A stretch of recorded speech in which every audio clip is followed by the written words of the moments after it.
पुलवामा के बलिदानियों को राष्ट्र का नमन। 12 दिन में लिया था बलिदान का बदला। पाकिस्तान के घर में घुसकर मारा था। आज भी आतंक की साजिश फुस। 14 फरवरी भारत के इतिहास का काला दिवस। यही दिन था जब हिंद की सेना पर कायराना आत्मघाती हमला किया गया। आतंकी संगठन जैश ए मोहम्मद के कायर आतंकियों ने 2 साल पहले आज ही के दिन कायराने हमले को अंजाम दिया। पाकिस्तानी आतंकियों ने विस्फोटक से लदी एक गाड़ी से सीआरपीएफ की बस को टक्कर मारी थी। देश के 40 बहादुर सैनिक वीर गति को प्राप्त हुए थे।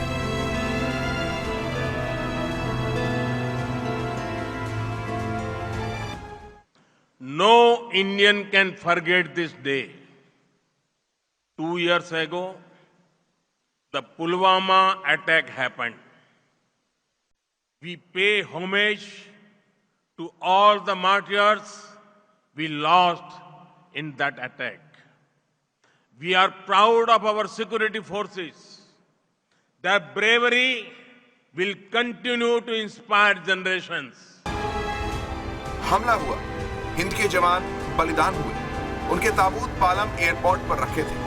पीएम मोदी ने उन्हें भावभीनी श्रद्धांजलि दी।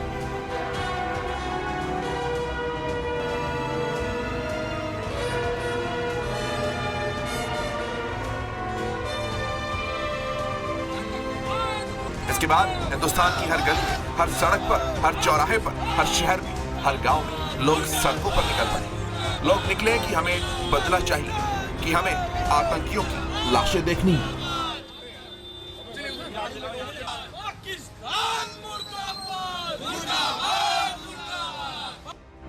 पीएम मोदी ने कह दिया था कि बलिदान व्यर्थ नहीं जाएगा।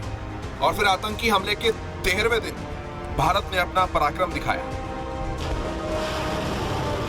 आतंकियों के ठिकानों पर भारतीय वायुसेना ने कर दी एयर स्ट्राइक।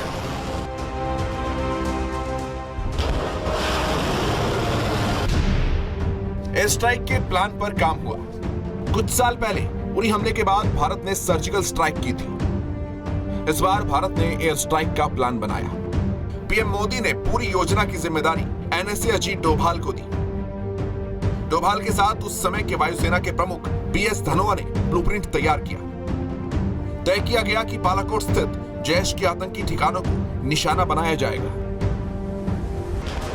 योजना तैयार थी और इसके बाद शुरू हुई भारत की पाकिस्तान के अंदर घुसकर मारने की सबसे बड़ी एयर स्ट्राइक की उल्टी गिनती, यानी कि काउंटडाउन की।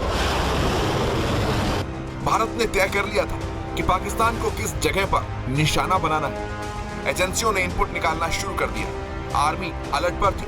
एलओसी के पास जवान सतर्क थे।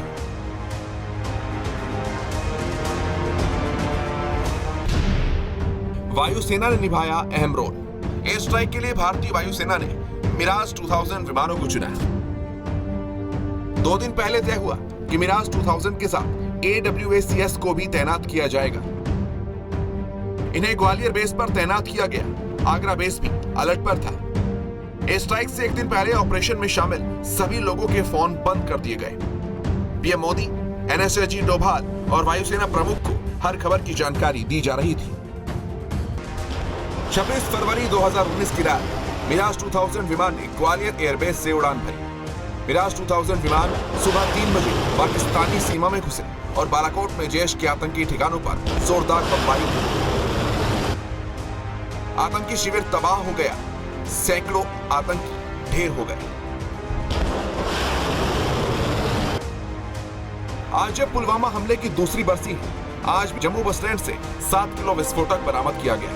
सुरक्षा बलों ने आतंकी साजिश को नाकाम कर दिया। अब हमारे सामने सवाल है कि हम ऐसे आतंकी हमलों से निपटने के लिए कितने तैयार हैं। भारत लगातार रक्षा क्षेत्र में आत्मनिर्भर बनने की ओर कदम बढ़ा रहा है। दूसरे देशों से जरूरी हथियार तो खरीदे ही जा रहे हैं, साथ ही देश में भी हथियारों का निर्माण किया जा रहा है। दुनिया ने देखा कि हाल ही में भारत ने राफेल भी खरीदा है।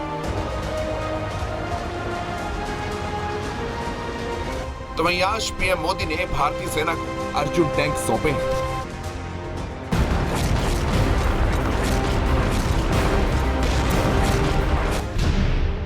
अर्जुन टैंक की खासियत, डीआरडीओ ने अर्जुन टैंक की फायर पावर क्षमता को बढ़ाया है। अर्जुन टैंक में नई टेक्नोलॉजी का ट्रांसमिशन सिस्टम है। इससे अर्जुन टैंक आसानी से अपने लक्ष्य को ढूंढ लेता है। अर्जुन टैंक युद्ध के मैदान में बिछाई गई माइंस हटाकर आसानी से आगे बढ़ने में सक्षम है। अर्जुन टैंक में केमिकल अटैक से बचने के लिए स्पेशल सेंसर है। भारत दो तरफ से दुश्मनों से घिरा है, एक तरफ चीन तो दूसरी तरफ पाकिस्तान। ऐसे में पुलवामा की बरसी का दिन अपने सैनिकों के पराक्रम पर गर्व करने का दिन है, उनके बलिदान को नमन करने का दिन है, तो साथ ही यह विचार करने का भी दिन है कि हम कितने तैयार हैं। Bureau report, Sudarshan news.